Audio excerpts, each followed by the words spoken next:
What are we discussing on today's podcast, you ask? Well, Christian Walker has been hot, so I want to do a little deep dive on his season so far. And then yesterday, we did the Trustworthy power rankings for the Dbacks position players we want to see in the biggest spots of game. So now we are power ranking the most trustworthy relievers in the Dbacks bullpen today, all on today's Locked on Diamondback podcast. You are Locked on Diamondbacks, your daily Arizona Diamondbacks podcast, part of the Locked On Podcast Network, your team every day.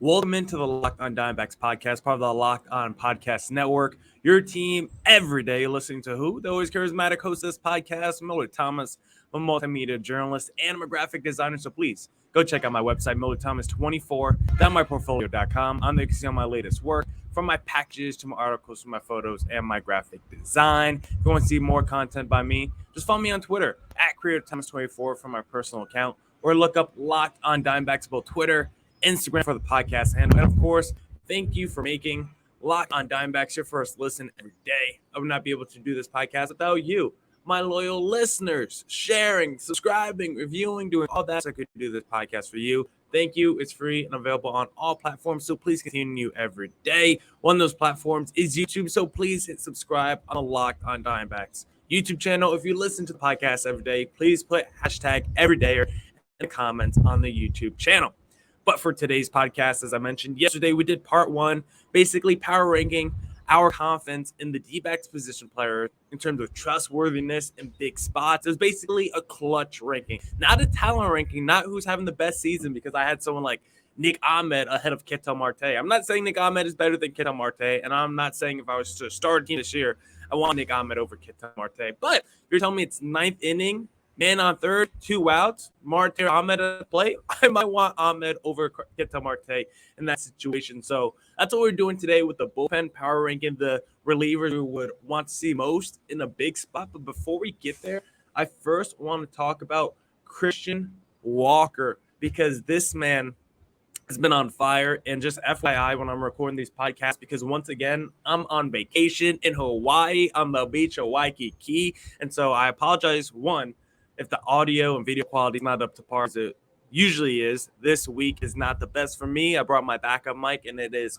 all right. It is barely getting the job done, so I apologize. And number two, I'm recording these podcasts early in the morning before I start my adventure. So I'm just going to be, if I do talk about any of the Dbacks games from this past week, it's going to be like 2 days late, basically, because I record this Tuesday, Monday. I'm recording this podcast Tuesday at 9:30 a.m. to drop tomorrow morning. So for me to talk about Monday's Dbacks game, it's already going to be 2 days late by the time you hear this. But in Monday's Dbacks game, funny enough, we did see Christian Walker hit a home run. And after Monday's game, I think he has 6 home runs in his last 9 games now. So it led me to this deep dive of Christian Walker, the third player we've done this year, because we've already done a Corbin Carroll deep dive.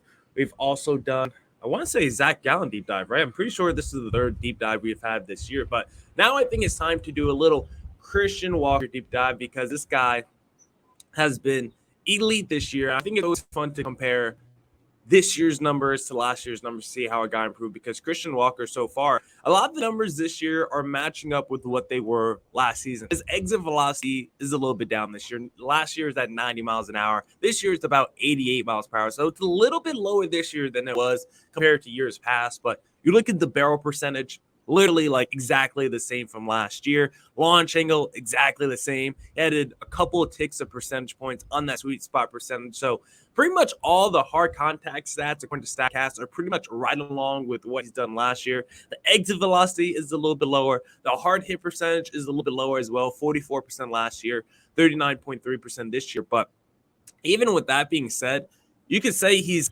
crushing the ball even better this year than he was last year, because so far, Christian Walker this year against fastballs has been an absolute nightmare for opposing pitchers. 324 average against fastballs. Last year is 268, and his expected average against fastballs is 310. So it adds up to what his actual batting average is. The expected average is telling you his normal batting average makes sense. He has a 595 slugging against fastballs with an expected slugging of 546. So once again, it adds up, and that slugging this year against fastballs at 595, way improved compared to the 516 he had last year. And even against some of the other pitchers too. Breaking balls, a 229 average this year. You say, you know what? That's not that good. But last year, it was a 202 average. Against off speed this year, 263. Last year, it was 242. So Christian Walker is seeing all these pitches and are just doing a better job of making contact and hitting it this season. And if you look at, we just talked about the hard hit percentage, but if you look at the weak percentage, Christian Walker slightly lower than last year and actually one of the lowest he's had since 2019. Last year's weak percentage was 3.7%. This year's 2.8%. So this guy, maybe he's not hitting the ball as hard, but he's also not hitting it weaker than he has in the past. So it's kind of just evened out a little bit, just plateaued in terms of the hard hit percentage for him. And one of the other things I find interesting with Christian Walker, he is chasing a little bit more this year, 23% chase rate last year, 27% chase rate this year. But when he does chase, he's making more contact on those pitches. So even when he's swinging outside the strike zone, he's making more contact on those pitches. And just overall, we're seeing Christian Walker get a little bit more aggressive at the plate because last year, his swing percentage was at 44.7%. This year, his swing percentage is at 51.3%. So even though Christian Walker is technically seeing more pitches per plate appearance this season, he is getting more aggressive at the plate and swinging at more balls than he typically does. He's swinging at more pitches in the strike zone. He's also swinging at more pitches outside the strike zone. Now, with the more swings, is he making less contact? Yes. Last year, he made contact on 77% of the pitches. This year, it's about 75% of the pitches making contact on. So not that big of a difference, but I'll take the more swings if it's leading to all this contact against every single type of pitch and it's leading to all this power. Like, it's been really impressive for Christian Walker. And as a right-handed pitcher, as a right-handed batter, we're not surprised to see that he's crushing lefties, right? 310 average against lefties, 1,100 OPS against lefties entering Tuesday's game against Miami. But against righties, he's been solid this year as well. A 280 average and a 781 OPS against righties. Like, you'll definitely take that from a Christian Walker. The weirdest thing when you look at Christian Walker's baseball reference and look at the splits, like we were talking about when I did that Trustworthy clutch ranking yesterday, like I had Christian Walker either 4th or 5th. It was either between him or Josh Rojas. And it's like, I trust Christian Walker a lot in big moments because of the power. I can change the game in one swing, how he does lead the team in RBIs, but his numbers at runners in scoring position just aren't that good, or runners on, period, because with runners in scoring position, Christian Walker has a 150 average against, a 513 OPS. With men on, a 209 average and a 646 OPS after Monday's game. So it's just like he hasn't been that good when it's been time to produce with the runners on. When it's 2 outs and runners in scoring position, a 211 average, near 800 OPS, so he's slightly better in those situations. The biggest thing that you can say about Christian Walker is he is better later in the game and in maybe not runners in scoring position, but high pressurized moments. When it's a high leverage moment, which I still don't entirely know what that means, right? I've tried to look at the baseball reference glossary and understand. I'm still a little bit confused about what that means. I'm just going to assume it's a high pressurized moment and a high leverage moments. Christian Walker's batting 357 with a near 1,000 OPS. In the 9th inning of a ball game, Christian Walker's batting over 450 with over 1,100 OPS. So 9th inning, he's clutch. High leverage moments, he's clutch as well. And so even though he might not be the greatest with runners in scoring position, if it's late in the game, I do trust Christian Walker in those big spots of game. And so for Christian Walker this year, he's been really strong, really solid for the Dbacks. His walk rate has basically cut in half from last year, so we want to see him draw a few more walks this season, but he's striking out a little bit less. His home run percentage is actually higher than last year, and he's doing a little bit more work on the bases. His extra base taken percentage last year was 46%, and since 2018, it's been below 50%. This year, it's 71%. 71% of the time, he's taken an extra base, and that's really important when you're considering he's hitting home runs at a higher rate. He's hitting extra base hits at a higher rate.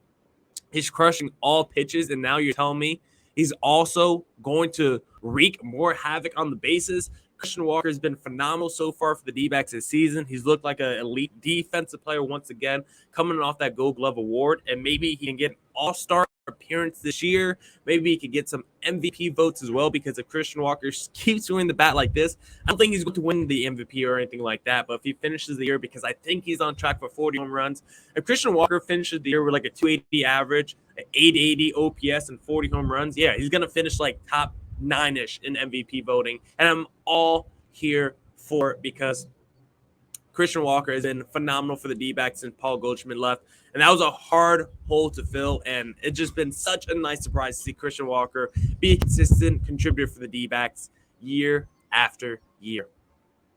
And I think eventually I would want a Christian Walker So Rare card, because I want to talk about our sponsor for today's pod, So Rare, because it's a revolutionary fantasy baseball card game and marketplace transforming fans into owners with officially licensed digital cards featuring players from across all 30 MLB teams.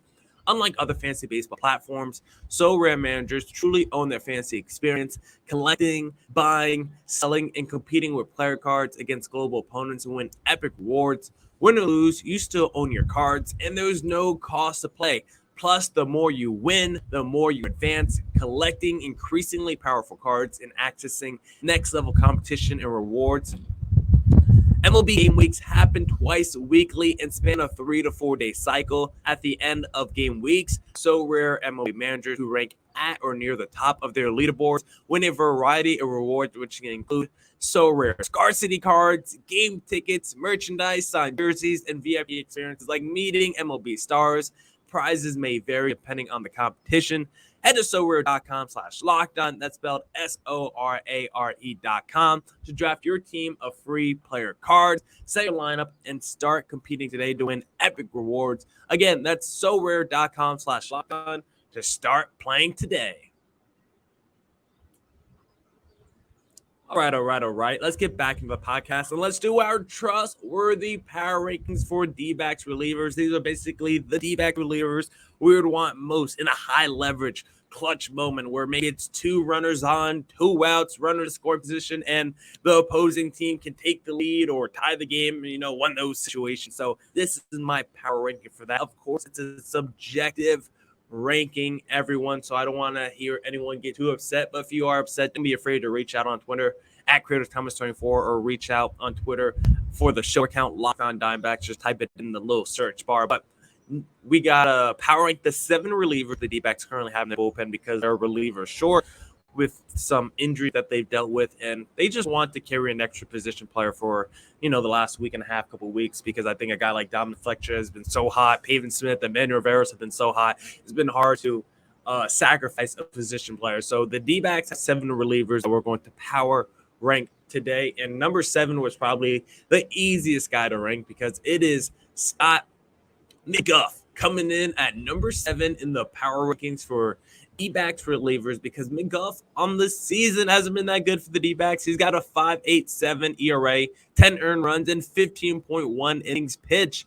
Not very good, Scott McGough, and he's given up 3 home runs per 9 innings. I think that's how I want to say 3 home runs per 9 innings. And Scott McGough had just been very frustrating for D-backs fans this year. He's given up an 859 OPS to lefties this season, which is not too big of a surprise because Scott McGough is a righty. But considering he's been a closer the last couple of years in Japan, I thought this was someone that's going to be a pretty stabilizing force and potentially the closer for the D-backs this season. I think that's how the D-backs envisioned him coming into the year. And he's been just terrible in safe situations. He's been all right in non-safe situations, but in safe situations this year, in 8 innings pitched, he's given up 7 earned runs and 4 home runs with a .375 whip. Terrible in safe situations. In 9 safe situations, 7.1 innings pitched, 3 earned runs. So he's been all right in those situations, but Scott McGough had just been really disappointing, and you could tell right away because McGough is really good with 2 outs, but with no outs, which is kind of the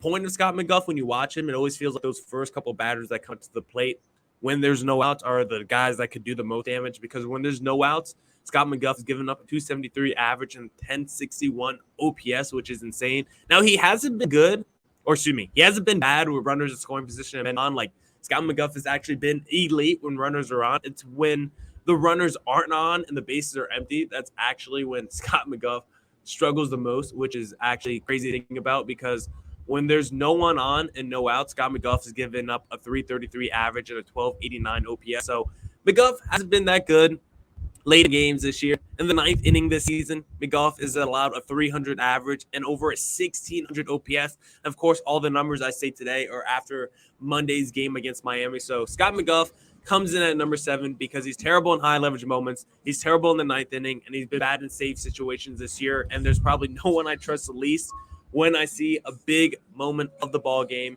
than a Scott McGough.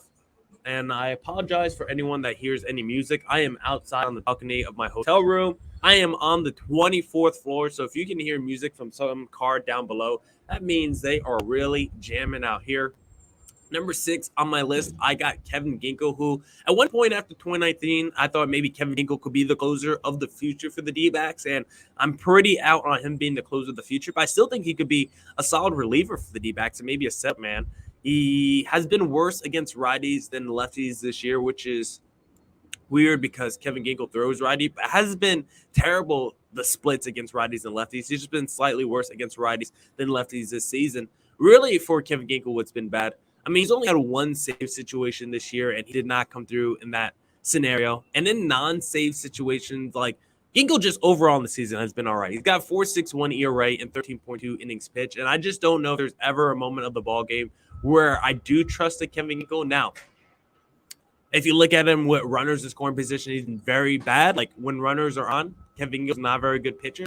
Runners in scoring position over a 900 OPS allowed. Runners on over a 900 OPS allowed. So whenever runners are getting on base for Kevin Ginkel, good things are not happening. And I think Kevin Ginkel is somehow, like when you look at it inning by inning, those middle innings, Kevin Ginkel's not good. That fifth inning, Kevin Ginkel gives up over 1,300 OPS. The sixth inning, he gives up over 1,300 OPS. But for some reason, in the eighth and ninth inning, where he has 6 innings pitched, he's given up no earned runs. So that ninth inning he's pitched this year has definitely come in non-save situations because he's only had one save situation this year and he blew it. But he's been good in ninth inning and garbage time this year. And as an eighth inning guy, he's been really good as well. So maybe Kevin Ginkel is better as a set man. We'll see going forward. But I don't think you could really trust him in high leverage moments. I wouldn't trust him in save situations. But he also hasn't been good in middle innings. So it's tough to find where that perfect sweet spot is to fit into Kevin Ginkel, and that's why he's number 6 on this list. But I still think he's talented. He's 6'4", 235, and throws a pretty hard fastball, so I do think there's still talent there, and maybe Brent Strom can pull it out of him. But as it currently stands, he's number 6 on my list. Number 5 on my list, I got Jose Ruiz, who I don't have a ton to say about Jose Ruiz. He throws a pretty hard fastball and sinker. He's been pretty solid since coming over to the D-backs, who have 3 ERA overall. He's been terrible against lefties. Can't use him against lefties, but against righties, he's absolutely shut down with 386 OPS allowed against righties. He's been really good recently for the D-backs, and he keeps continuing to get better as the season progresses. And I want to see a larger sample size out of Jose Ruiz, but as it currently stands, he's been solid with runners scoring position, been solid with runners on, and I think he's been a fine D-backs reliever and someone that hasn't really given me a headache yet or reason to not like him. So that's why Jose Ruiz is number 5 on this list. Now, number 4 on this list, who is kind of a surprise because I think entering the season he might have been a top 2 reliever and probably maybe the most talented or decorated reliever, but he's really struggled recently, and that is Andrew Chafin, who is now number 4 on my list because Chafin, over his last, over his last 8.1 innings pitched, he's given up 6 earned runs with 2 home runs and just has not looked good recently. And over his last 11 games, his last 37 at-bats, he's getting up a 324 average against and a 916 OPS. And it feels like Andrew Chafin is like hitting a wall. And maybe the D-backs need to add another reliever to the bullpen because maybe this bullpen has been getting taxed too much like we've discussed because the starters for the D-backs this year are below average in terms of how deep they can go into a ball game. If you look at innings pitched per start by your starters, D-backs are one of the worst in the league, and basically it's because everyone after Gallen and Merrill Kelly don't go deep enough. So I'm hoping, because again I'm recording this before the D-backs Tuesday's game where Brandon fought. It's fought Tuesday for all my New Orleans out there, and so hopefully he could go deeper into the ball game, and some of these other D-back starts to go deeper into the ball game. Tommy Henry, I mean, quietly can eat innings, whether it's a good start or a bad start. Tommy Henry has been solid at eating innings, and he just came off a quality start. So you want to see more Tommy Henry, who has been a quiet surprise for the D-backs most recently. But Andrew Chafin, like I was saying, I think he might be hitting a wall just a tad bit here. You look at his numbers of runners in scoring position. That's probably the most glaring thing when you look at Andrew Chafin, because I thought he would have been really good in those situations, but he's given up a 350 average and a 1,000 OPS for runners in scoring position. With men on, over a 300 average, over a 900 OPS, which is really weird. And he's been good in safe situations this year. A 3.52 ERA, 3 earned runs, and 7.2 innings pitched, which is good, not great. In non-safe situations, 5 innings pitched, he's given up 3 earned runs. And Andrew Chafin, I do want him as probably the closer of this team, but he hasn't been that great in those situations this year. He's good in high leverage moments, 250 average, a 683 OPS allowed. But in the save situations, he has been good. He hasn't been great. I do think he might be the best suited for that role, but considering how he's pitched recently, I wouldn't be surprised if the D-backs wanted to give someone else a chance at the closing role. We did see Joe Mantiply shut the door in Game 1 against Miami, so we see Joe Mantiply a little bit more as the closer going forward. I wouldn't be surprised if it's a committee. Maybe use Andrew Chafin as that setup man with the Miguel Castro also as a high leverage reliever. Then you put in Kevin Ginkel as your 6th, 7th inning guy, even though I just said he's not good in the middle innings. So we'll see how the D-backs use those guys. Of course, also depends on there's a righty at the plate, lefty at the plate, how many days of rest, yada, yada. So there's so many factors when it comes to relievers. But as it really stands, maybe Joe Mantiply should be the new go-to guy in that 9th inning until Andrew Chafin can start coming back around, because he's just been such a struggle recently, and we need to see him get back to the guy we saw at the beginning part of the season. Number 3 in my power rankings is Miguel Castro, who I think, even though he has a 3.6 ERA, I just think he's been really strong for the D-backs this year. He's another guy that's starting to struggle just a tad bit over his last 11 innings pitched. He's given up 6 earned runs, so he's starting to struggle a little bit as well, but he's been good against both righties and lefties this season. A below 700 OPS against lefties, a below 500 OPS against righties, which is like the most important thing that you could want from your guy. He hasn't been great in safe situations. I don't think he's a closer. He's got 4 earned runs and 7.2 innings pitched in safe situations. But non-safe situations, I think this is where Miguel Castro is elite. 2.45 ERA, just 2 earned runs and 7.1 innings pitched in non-save situations. And so I think that's really where Miguel Castro is elite. If you look at his stats in the 7th and 8th inning, below a 500 OPS in each of those innings. But if you look at his stats in the 9th inning, over 1,000 OPS in the 9th inning. So I think this is your classic setup guy. He's elite in high leverage moments, below a 700 OPS in high leverage moments with 200 batting average. If it's 2 outs and runners in scoring position, he's been shut down in those moments as well. His numbers with men on the bases, below a 200 average, below a 600 OPS. Like, Miguel Castro is locked into my top 3. I do trust him more than Andrew Chafin. I feel like he's been better than Andrew Chafin this year. And so Miguel Castro, who I always forget, he's 6'7". He's big on the mound and he throws hard. So I love Miguel Castro. I thought he's been a great offseason signing so far for the D-backs this year. I think Andrew Chafin's also been a good offseason signing, despite the transgressions we've seen recently with him and the struggles. Miguel Castro, I've loved this season, and I think he's going to continue to dominate for the D-backs for the rest of the year. Now, the top 2 is not a surprise because they were our top 2 relievers last season. At number 2, I got Kyle Nelson, who I just think is one of the most underrated relievers in Major League Baseball, or at least just on the D-backs team, because I feel like no one talks about Kyle Nelson the way I talk about Kyle Nelson, because this guy's been phenomenal. And over his last 9.2 innings pitched, he's only given up 1 earned run. And Kyle Nelson just so good.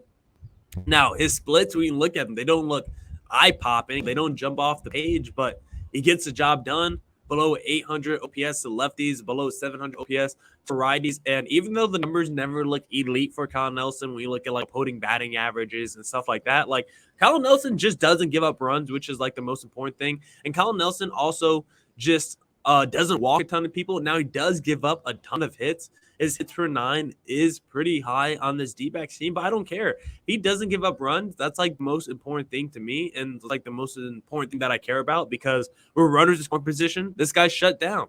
below a 150 average and below a 500 OPS for runners in scoring position, which is men on the bases, below a 600 average, below a 220 average, or below a 600 OPS, below a 220 average. So that guy is great runners in scoring position. 2 outs in runners in scoring position, below a 600 average. And so for a lot of the stats, high leverage moments, Kyle Nelson hasn't been great in those situations according to Baseball Reference this year. But it's like when I watch this guy, I always have trust. I never think he's going to give up runs. He might give up hits. He might put a guy or two on the bases. But I always think he's going to come through. And there's been multiple times where there's been men on the bases. Kyle Nelson's been in a jam, and he's been able to get out of it. So Kyle Nelson, with what I've seen the last couple of years from him, I don't care if he puts dudes on the bases. I don't care if he gives up a lot of hits. He always comes through and doesn't give up runs. Like, you just look at his last 2 years with the D-backs. This season, he has a 1.32 ERA. Last season, he had 2.19 ERA. At the end of the day, if you're going to have, because now combining last year and this year, that is 13 innings pitched from last year, 37 innings pitched from the previous season. So over his last 50 innings pitched, he's got like a 1.75 ERA. Yeah, I'm going to take that to the bank and trust that guy as my second most important reliever. And then, of course, that leaves number one, our all-star representative for the D-backs last season, Joe Mantiply, as the most trustworthy reliever for the D-backs this season, because once again, Mantiply currently has a 2.35 ERA, and he hasn't pitched a ton, only 7.2 innings pitched this year, but that whip already looking phenomenal. A .522 whip because he's given up no walks this season and just 4 hits. Joe Mantiply is that dude, and over his last 5 innings pitched, he's given up no earned runs. So I think Joe Mantiply is about to heat up against righties and lefties. Joe Mantiply is giving up a 500 OPS to both of them. He's elite against both sides of the plate. And Joe Mantiply is probably the guy I want to see in save situations, even though he hasn't been so far in the one. He's got 1.1 innings pitched in save situations so far, and he's given up 1 earned run. So far in save situations this year, he hasn't been that good, but he's still someone that I do trust a lot. He's someone that I think you could have trusted last season. I think he did. I forgot what the record was that he set last season. Was it most consecutive outings without allowing a walk by left-handed reliever? I think that was the record he set last season. But regardless, Joe Mantiply is just the guy I trust the most. He's been the best D-backs reliever the last 2 years. He's pretty darn good with runners in scoring position, and he hasn't had a lot of opportunities this year. And the sample size for Joe Mantiply is still so small for this season. He's pitched way less than anybody else. But even with that being said, he has been very good this season. And again, part of this exercise is I'm taking in account this season and overall body work. So when I look at the work Joe Mantiply has put in this year, plus the fact that he's the D-backs lone all-star representative from last year, and he was it in 2021 as well. Like, Joe Mantiply during his D-backs tenure has a 3.28 ERA over 109 innings pitched. This guy is elite. He doesn't give up home runs. He doesn't walk a ton of people. And he's a pretty decent striking out dude as well, not over 9 strikeouts per 9 innings. Joe Mantiply is that dude. I love him. I trust him. And he's number one in my trustworthy power rankings for D-backs relievers. Now, that's it for this edition of the Locked On Diamondbacks podcast. Thank you to everyone who tuned into today's podcast. Come back tomorrow for more Diamondbacks news coverage and insight. Thank you for making Locked On Diamondbacks your first listen every day. If you do listen every day, put hashtag everydayer on the Locked On Diamondbacks YouTube channel. Don't forget you can catch every D-backs pitch with your hometown broadcast when you download the SiriusXM app and search up Diamondbacks on the App Store. And as always, stay safe, stay healthy. Deuces.